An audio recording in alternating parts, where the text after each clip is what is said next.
बिस्मिल्लाहिर्रहमानिर्रहीम। अस्सलाम वालेकुम dear students, welcome to my YouTube channel education for all. और मैं हूँ आपकी टीचर मारिया मेमन। और आज हम 10th क्लास बायोलॉजी से एस्थमा एंड लंग कैंसर को डिस्कस करेंगे।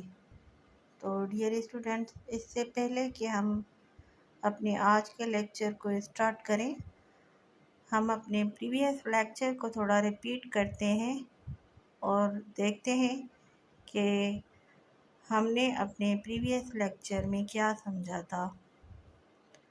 तो डियर स्टूडेंट्स, हमने अपने प्रीवियस लेक्चर में रेस्पिरेटरी डिसऑर्डर्स को स्टार्ट किया था और हमने 3 रेस्पिरेटरी डिसऑर्डर्स को डिस्कस किया था,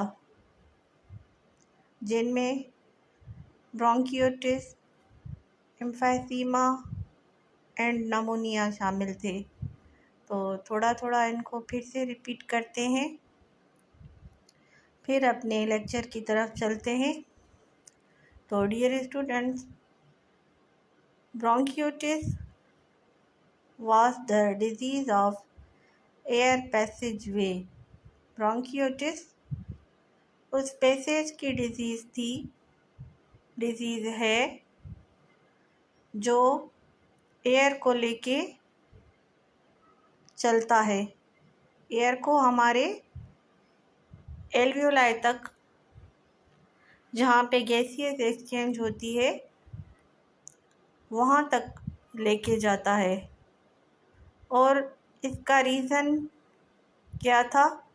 इसका रीज़न हमने पढ़ा था स्मोकिंग एंड सम बैक्टीरिया।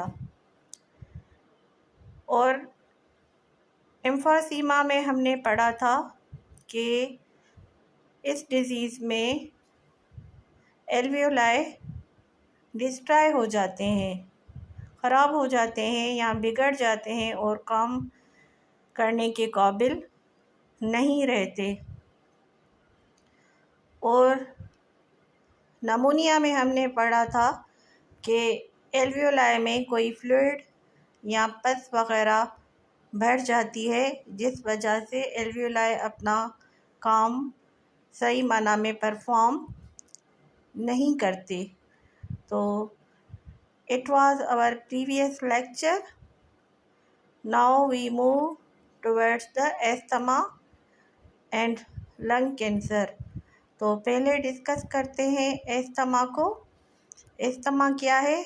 ये भी एक इन्फ्लेमेटरी या सोजिश है, किसकी? एयर पैसेजवे की।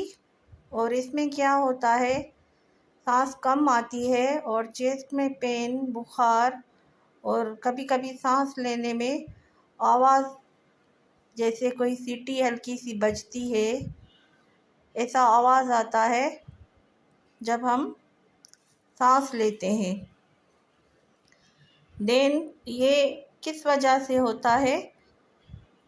इसका जो मेन रीज़न है asthma is due to the pollen, dust, smoke, fur, feathers and number of other substances। Means main इसमें क्या है, कोई डस्ट पार्टिकल, वो पार्टिकल हों जो हमारे सांस के ज़रिए अंदर जाएं और सांस लेने में क्या करें, कोई दुश्वारी पेश आए। स्मूथली जो एयर है वो हमारे सिस्टम तक, आगे तक ना जाए, उसको रुकावट हो, तो इसको हम कहते हैं एस्थमा।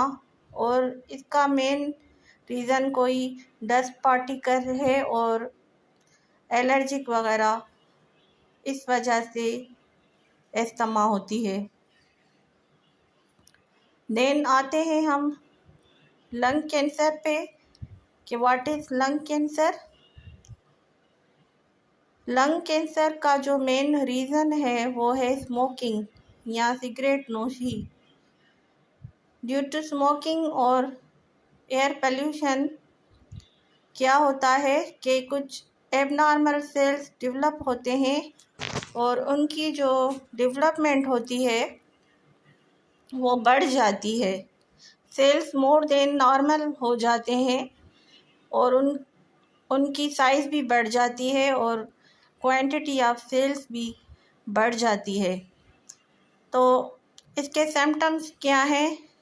कफ मीन्स खांसी, और खांसी में क्या आता है? ब्लड आता है और सांस कम आना, और इन्फेक्शन हो जाता है, वज़न कम हो जाता है, और तकरीबन बोन्स में क्या रहता है? दर्द वग़ैरह रहता है, वीकनेस, और जो पेशेंट होता है वो अक्सर खुद को थका थका सा महसूस करता है। तो डियर स्टूडेंट्स, जो लंग कैंसर है तमाम ही ख़तरनाक है। ये लंग से फिर किसी और आर्गन को भी फैलने का क्या होता है? खदशा होता है। तो क्या करना चाहिए? हमें अपना ख्याल रखना चाहिए और स्मोकिंग वगैरह को किसी भी सूरत में अपनाना नहीं चाहिए। तो डियर स्टूडेंट, ये था हमारा आज का लेक्चर जिसमें हमने एस्थमा और लंग कैंसर को डिस्कस किया। तो अब हम यहाँ पे एक छोटा सा स्क्वायर बना हुआ है, इसको देखते हैं कि कुछ परसेंटेज दिखाई गई है हमें कि कौन सी डिज़ीज़ किस परसेंटेज में होती है। तो आप लोग देख सकते हैं और उम्मीद है आपको ये मेरा लेक्चर अच्छा लगा होगा, और मेरे अगले लेक्चर सुनने के लिए do like, share and subscribe my channel.